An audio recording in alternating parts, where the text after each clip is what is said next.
प्रचंड है, बल है, बलवान है, क्रांति का संकल्प है, विकास में विश्वास है, नीतियों की राजनीति है, विचारों पर प्रहार है, वर्तमान है, इतिहास है, विपक्ष की हुंकार है, वादों पर विवाद है, चुनौतियों का अंबार है, राष्ट्र की है ये पुकार, अब की बार किसकी सरकार।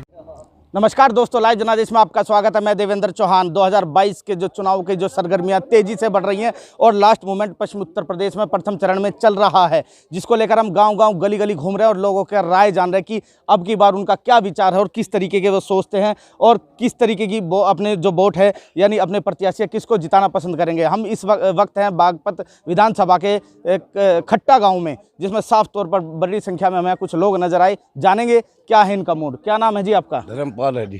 क्या समझते हो किसको वोट करोगे? मोदी को देंगे जी, हम तो फूल पसंद। क्यों, ऐसा क्या हो गया? फूल कैसे पसंद है? अच्छे काम कर रखे। अच्छा, हाँ, इस वजह से देंगे। जैसे कि आपने पहली सरकार देखी और इस सरकार में क्या अंतर नजर आया? बहुत घना फर्क है। घना फर्क है। क्या समझते हो जी? हाँ जी, किसे वोट करोगे? योगेश धामा। योगेश धामा को। ऐसा क्यों? इसने यहाँ गांव के लिए सबके लिए बहुत अच्छा काम करते हैं। काम करे हैं। क्या समझते हो साहब?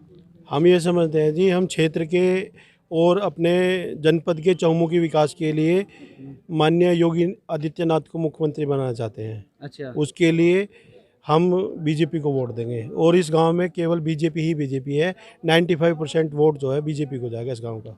किसान मजदूर ज़्यादातर होंगे इस गांव में। हाँ जी, सब है। विपक्ष तो साफ तौर पर कहता है कि योगी आदित्यनाथ की सरकार में किसान मजदूर परेशान रहा। ये विपक्ष का प्रोपेगेंडा है। इस सरकार में हर वर्ग खुशहाल है। किसानों के लिए बहुत काम हुए हैं। किसान सम्मान निधि के 6,000 रुपये प्रति वर्ष आ रहे हैं। गरीब मजदूरों को 2 बार महीने में राशन मिल रहा है और बहुत सारी जन कल्याणकारी योजनाएं योगी जी ने, मोदी जी ने चला रखी हैं, जिनसे हर वर्ग खुशहाल है। और क्या कहोगे, क्या स्थिति बनी हुई है? योगेश धामा को वोट। योगेश धामा का क्यों? आखिर कुछ तो बताओ। युवा नेता है, बढ़िया काम करा रहा है क्षेत्र में। अच्छा, उसी के लिए साथ है।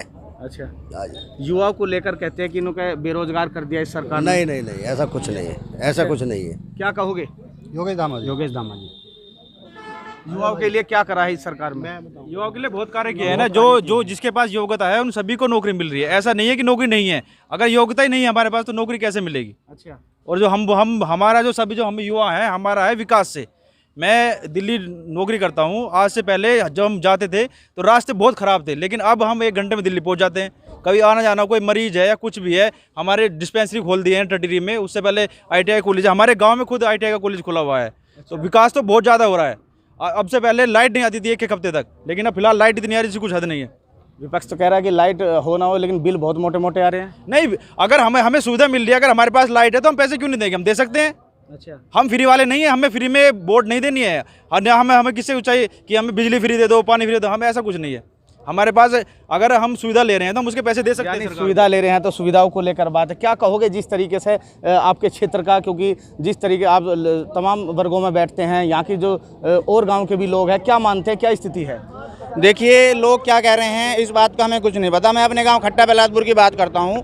आज भारतीय जनता पार्टी का हमारा पूरा गांव कहा जाता है और ये तय है कि आने वाले 10 तारीख को जो चुनाव होगा उसमें भारतीय जनता पार्टी 90% जो भी इस खट्टा में पोल होगा उसका 90% भारतीय जनता पार्टी के प्रत्याशी योगेश धामा को मिलेगा। अच्छा, इसकी मुख्य वजह क्या है? इसकी मुख्य वजह यह है कि हमारा गाँव बहुत पहले से वोट देता है, लेकिन जब हमने योगेश धामा को 2017 में पहली बार वोट दिया, उसके बाद हमारे गांव से कोई उनके पास किसी काम को नहीं गया, लेकिन उन्होंने ध्यान रखते हुए हमारे गांव में, मैं कहूंगा कि 20 करोड़ का काम कराया है। ITI कॉलेज हमारे गांव में आने का काम हुआ है, वो अलग है। उससे अलग जो रोड हैं, मुख्य रोड हैं, वो सब योगेश धामा ने पक्के कराए हैं बिना किसी कहे। अच्छा, तो यानी साफ तौर पर विकास की बात कही जा रही है। क्या समझते हैं आपकी बार किसको वोट कर रहे हैं?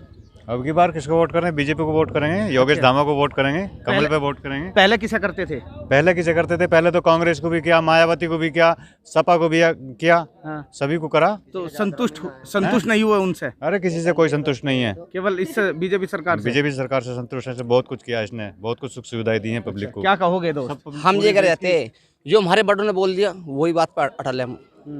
जो हमारे रणबीर चौधरी ने बोल दिया उसी बात को मटल है। अच्छा, किसको वोट कर रहे हो? जिसको रणवीर चौधरी करे उसके लिए हम तैयार हैं। अब तुम किसको वोट करोगे? हम तो उसी करेंगे जिसको आप बोलते हो। साफ तौर पर कहीं ना कहीं बड़ों की बात को सम्मान देने वाली बात कर रहे हैं। क्या समझते हो दोस्त? बीजेपी क्यों? बस अच्छा काम करा रही है। विकास करा रही है। क्या कहोगे दोस्त? सर हम तो बीजेपी को देंगे। बीजेपी को? बीजेपी को देंगे। कुछ कारण तो बता दो, बीजेपी को हुई क्यों आखिर? क्योंकि जैसे मैंने देखा इस गांव में मैं दूसरी बार आया हूं और लगातार सब लोग बीजेपी को समर्थित है, पूरा गांव लगभग। आखिर मुख्य कारण क्या समझते हैं? क्योंकि और लोग बता रहे विकास कार्य हुए हैं, क्या और सरकारों में हुए नहीं? नहीं, इतना नहीं है जितना नहीं हुआ। बीजेपी को ही वोट देंगे जी। तो साफ तौर पर कहीं ना कहीं ये खट्टा गांव है जिसमें भारी संख्या में जो लोगों को जो है मामला कि कहीं ना कहीं बीजेपी को समर्थित नजर आ रहे हैं और अपने आप में योगेश धामा को पूर्ण समर्थन देने की बात करें। अब देखने वाली बात होगी कि 10 तारीख में ये कितनी बड़ी संख्या में पहुंचकर पोलिंग अपनी बढ़ाते हैं और अपने प्रतिनिधि को जिताते हैं। और साफ तौर पर जिस तरीके से इनका जोश जुनून दिख रहा है, यानी अपने आप में झलकता है कि अब की बार भी योगेश धामा। चलते हैं आगे, किसी और गांव के रुझान दिखाएंगे आपको और लोगों के बीच जाकर उनसे करेंगे बात। बने रहिए हमारे साथ। देवेंद्र चौहान, लाइव जनादेश बागपत।